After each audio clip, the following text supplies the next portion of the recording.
séance de lecture du vendredi 10 avril, dernier jour de la semaine. Alors attention parce que là on va tout remélanger, tout ce qu'on a appris sur notre histoire, puisqu'on va travailler sur le lien entre les personnages et leurs actions. Donc là c'est un peu plus compliqué parce qu'on remanie tout ce qu'on a appris. Relie chaque personnage à son problème. L'idée en termes de méthodologie par rapport aux enfants, c'est d'utiliser des couleurs quand on construit l'exercice et de les laisser relier tout seuls. Parce que finalement, relier, c'est pas si facile en termes de structuration de l'espace. C'est un petit problème méthodologique, mais c'est important qu'ils le gèrent tout seuls.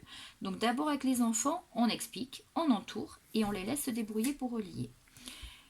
Rico, c'était quoi son problème? Il a une selle trop petite. Gina, c'était quoi son problème? Elle a trop froid. Arthur, lui, il a la peau qui brûle. Madame Manchot, elle a trop chaud. Et Henri, il croule trop lentement. Donc on le fait à l'oral, on entoure le personnage et son problème de la même couleur, on laisse l'enfant relier tout seul pour qu'il se dépatouille avec tous ses points. Consigne 2. Colorie de la couleur qui convient tous les objets que Gustave a recyclés pour dépanner chacun de ses amis. Attention à l'intrus. Rico, pour son problème, j'aurais pu prendre l'album, parce que vous, il va falloir le mettre sur l'ordinateur pour voir. Rico, pour son problème, il avait besoin du fauteuil, du guidon, mais il a également besoin de la roue. Ça a été oublié, je peux le faire rajouter. Gina, pour régler son problème, elle avait besoin des bidons et d'un poil. Attention, bêtise aussi dans l'impression du fichier, c'est un poil pour Gina. Arthur, lui, il a eu besoin d'une baignoire. Et ça suffit. Madame Manchot, elle a besoin du bocal et du réfrigérateur. Du bocal, du réfrigérateur. Et Henri, lui, il a besoin de la marmite qui était ici, du corps et de la poêle. Une poêle, le mot au féminin, on est bien d'accord.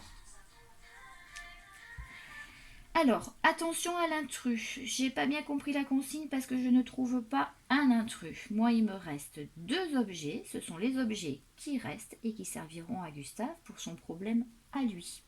Donc, cette consigne, elle n'est pas bonne. On la barre. Quels objets se trouvent encore au garage à la fin de l'histoire? Écris une phrase pour expliquer. Donc là, avec les enfants, on peut écrire. Il reste au garage une poubelle et un téléphone.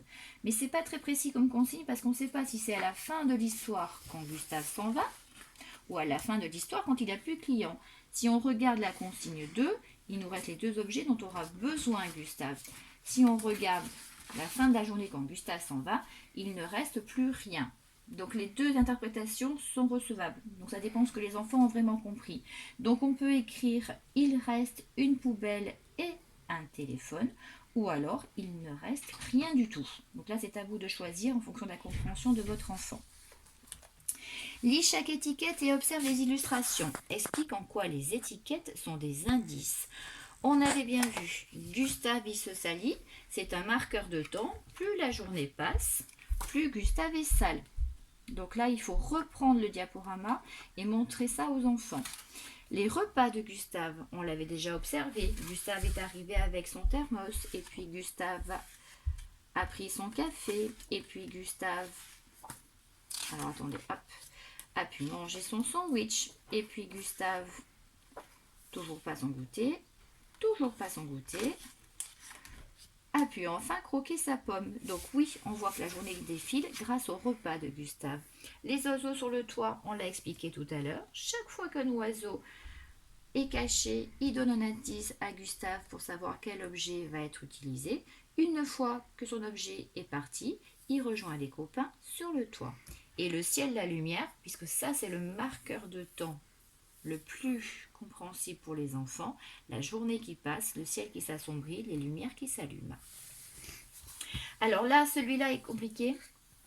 En termes de gestion d'espace, attention. Cherche les indices, relis chaque illustration au bon moment de la journée.